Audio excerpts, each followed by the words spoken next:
Do you want to know?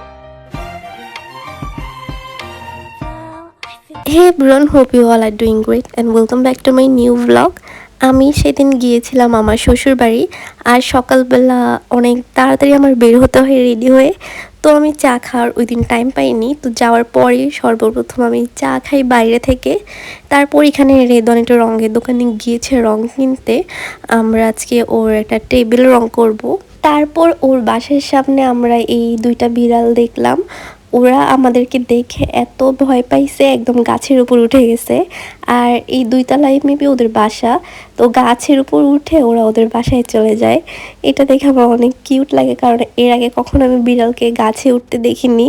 আর আজকে আমার কণ্ঠটা একটু ভার ভার লাগছে, কারণ আমার প্রচণ্ড ঠান্ডা প্লাস জ্বরও আছে। এরপরও আমি আজকে এই ভ্লগটা এডিট করছি আর ভয়েস ওভার দিচ্ছি, কারণ অনেক দিন ধরে আমার ফোনে এই ভিডিওগুলো আছে আর আমার ফোনে নাই স্পেস।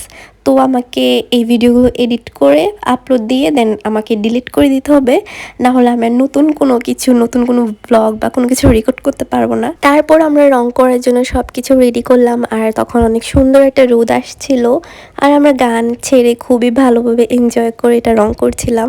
আর আমরা আতিফ আসলামের কনসার্ট থেকে এখনও বের হতে পারিনি। আমরা আতিফ আসলামের গান ছেড়ে ইচ্ছা মতো গান গেয়ে গিয়ে এটা কালার করছিলাম।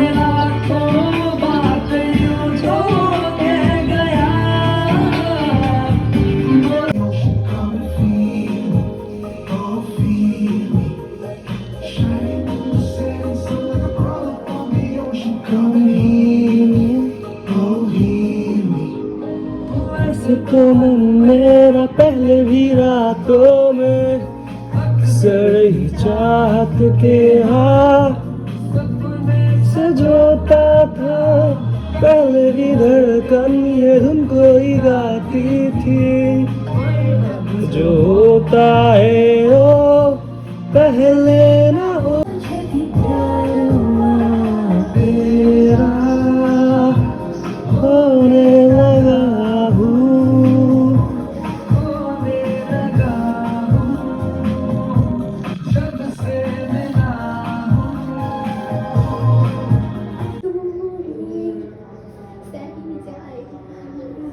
তারপর আমাদের পাগলামি বন্ধ হলো আর আমরা আবার সিরিয়াস মুডে চলে গেলাম আর কাজ করলাম। And golden hour and us moment. তারপরে আমার শাশুড়ি একটা পেয়ারা দিয়ে যায় খাওয়ার জন্য, যে অনেকক্ষণ তো কাজ করলো, এবার একটু কিছু খাও। তো পেয়ারাটা আমি খেলাম আর দন এখনও কালার করছে। আমি একটু ব্রেক নিয়েছি। আর এটা হচ্ছে ফার্স্ট কোট দেওয়ার পর এটাকে আমরা ট্রিপল কোট করেছিলাম। লাস্টের এটার ভিডিও নিতে ভুলে গিয়েছি, কারণ ওগুলো আমরা রাতের বেলা করেছিলাম। তারপর আমার শাশুড়ি আমার রিদনকে একটু পাঠায় ওনার জন্য পান জর্দা এগুলো কেনার জন্য। তো রিদন আমাকেও সাথে নিয়ে বের হয়।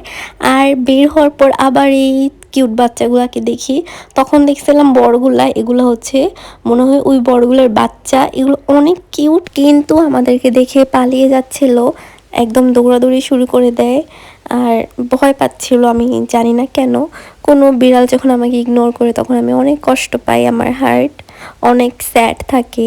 এগুলো এত কিউট মাশাল্লাহ, কিন্তু একটাই আফসোস যে আমি ওদেরকে ধরতে পারিনি। ওরা একদম দৌড়াদৌড়ি শুরু করে দেয়।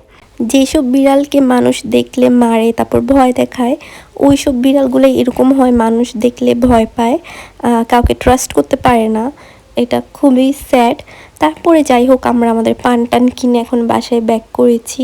তারপরে লাঞ্চ টাঞ্চ করে একটু রেস্ট নিলাম, দেন বিকালবেলা আমরা আবার বের হবো ওর রেদনের কাজিনের বাসায় যাব। আর এখানে রেদন আমার ভিডিও নষ্ট করার জন্য এরকম রিয়াকশন দিচ্ছিল। দেন আমরা ভাইয়াদের ছাদে গেলাম, আর এখানে অনেক সুন্দর গাছপালা লাগিয়ে রেখেছে, খুবই অ্যাস্থেটিক একটা প্লেস। তারপরে এটার উপরে উঠলাম, উপর থেকে তো আরও সুন্দর ভিউ দেখা যায়।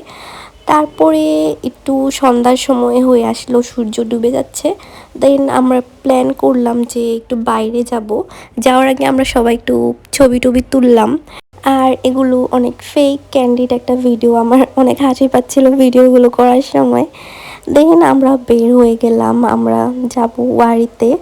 তারপরে অনেক কিউট একটা রেস্টুরেন্টে গেলাম, এটা ভাবি সাজেস্ট করেছে, উনি বের করেছে। এটা খুবই কিউট অ্যাস্থেটিক আর কজি একটা প্লেস ছিল, খুবই ফটোজেনিক একটা প্লেস, কিন্তু যেহেতু প্রি প্ল্যান ছিল না এটার, আমি ওরকমভাবে রেডি হয়ে যাইনি, একদম নর্মালি বের হয়েছি, এই জন্য ওরকম ছবি তুলিনি। আমাদের প্ল্যান ছিল যে আমরা একটু দোয়েল চত্বরের দিকে যাব কিছু গাছপালা কেনার জন্য, কিন্তু প্ল্যান চেঞ্জ হয়ে আমরা এখানে চলে এসেছি। যাই হোক, নেক্সট টাইম গেলে আমি সুন্দর মতো রেডি হয়ে যাব আর খুবই কিউট পিন্টারেস্টি পিক তুলবো। তারপরে এই তো এখানে আমরা 4 জন, তারপর আমাদের খাবার চলে আসে। আমরা রামেন আর সুশি অর্ডার করেছিলাম। আমি আর রেদন রামেন নিয়েছিলাম, কারণ আমাদের রামেন অনেক পছন্দ। শীতের সন্ধ্যায় গরম গরম রামেন খেতে কার না ভালো লাগে, আর এটার টেস্টও অনেক ভালো ছিল, আমাদের অনেক পছন্দ হয়েছে। আমরা আবার গেলে এই রামেনটাই খাবো। তারপরে এই ঠান্ডার মধ্যে এই কোল্ড কফিটা খেয়ে আমার এখন এই অবস্থা, ঠান্ডা প্লাস জ্বর। তারপরে ওখান থেকে খেয়ে দিয়ে আমরা আবার গেলাম ফুচকা খেতে। এই সেই ফুচকাটা যেটা রেদন আমার পাশে নিয়ে আসতো, এটা আমার অনেক পছন্দের একটা ফুচকা, কিন্তু এই প্লেসটাতে আমার যাওয়ার অনেক ইচ্ছা ছিল, তো ও এবার আমাকে নিয়ে আসে। দেন আমরা গেলাম একটা নার্সারিতে, যেহেতু আমাদের দোল চত্বর আর যাওয়া হয়নি আর সময়ও ছিল না, কারণ অলরেডি 9টা বেজে গিয়েছে। তো আমরা এলাকার মধ্যেই পাশে একটা নার্সারিতে চলে যাই কিছু গাছ কেনার জন্য। আর নার্সারিটা অনেক ছোট ছিল, কালেকশন কম ছিল, তাই আমরা 2টা গাছ কিনি, সেটা আমি সকালে দেখাবো। তারপর বাসায় যেয়ে ডিনার করে আবার রাত 11:30টার দিকে আমরা বের হই চা খাওয়ার জন্য। কোনো দোকানেই তখন চা ছিল না, চা শেষ হয়ে গিয়েছিল। অনেক খোঁজাখুঁজির পর আমরা একটা দোকানের সন্ধান পাই, একটা ভাই আমাদেরকে এটা সন্ধান দেয়।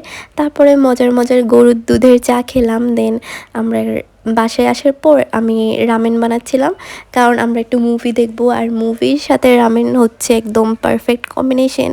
আর আমার এই রামেনটা অনেক ফেভারিট, পিঙ্ক কালার যেটা, কারণ এক্সট্রিম স্পাইসি যেগুলো, ওগুলো আমার একদমই ভালো লাগে না। আর এটার ঝালটা একদম পারফেক্টলি আমার টেস্ট বার্ডের সাথে যায়, কারণ এটা অতিরিক্ত ঝালও না, আবার একদমই কম ঝালও না। তো আমি এখানে রামেন বানাচ্ছিলাম, আর এই দন আমার ভিডিওতে হেল্প করছিল ভিডিও করার জন্য, যেটা ও অলওয়েজ করে। ওকে আমার বলা লাগে না ভিডিও করে দেওয়ার জন্য, ও বুঝে যে আমার কখন কি ভিডিও করা লাগবে, ও একদম ক্যামেরা নিয়ে রেডি থাকে। তো এই তো আমাদের রামেন রেডি। আর আমি খুবই সিম্পলভাবে রান্না করেছি, কারণ তখন অলরেডি রাত 1টা বাজে, তো অনেক লেট হয়ে গিয়েছিল, এই জন্য তাড়াহুড়ো করে রান্না করে ফেললাম। আর তারপরে দেখতে বসলাম মোয়ানা 2। এখন আমি মুভির রিভিউ দিতে পারছি না, কারণ আমরা দুইজনই অর্ধেক দেখে ঘুমাই গেছিলাম, কারণ আমরা প্রচুর টায়ার্ড আর ক্লান্ত তো সেমই ছিলাম। আর এটা হচ্ছে পরদিন সকালে, এই 2টা গাছই আমরা আগের দিন কিনেছিলাম, আর এগুলোর জন্য টপ কিনতে হবে। তারপর আমি বাসায় চলে যাচ্ছি, আর যাওয়ার পথে আবার এই বাচ্চাগুলোকে দেখলাম, আর বরাবরের মতো এবারও ওরা আমাকে খুব খারাপভাবে ইগনোর করে। আমি আস্তে আস্তে করে কাছে গিয়ে বসলাম ধরার জন্য, আর টুস করে চলে গেল। আমার হার্ট খুব খারাপভাবে ব্রেক হয়েছে। যাই হোক, এতটুকুই ছিল আজকের video. Thanks for watching and see you in the next video.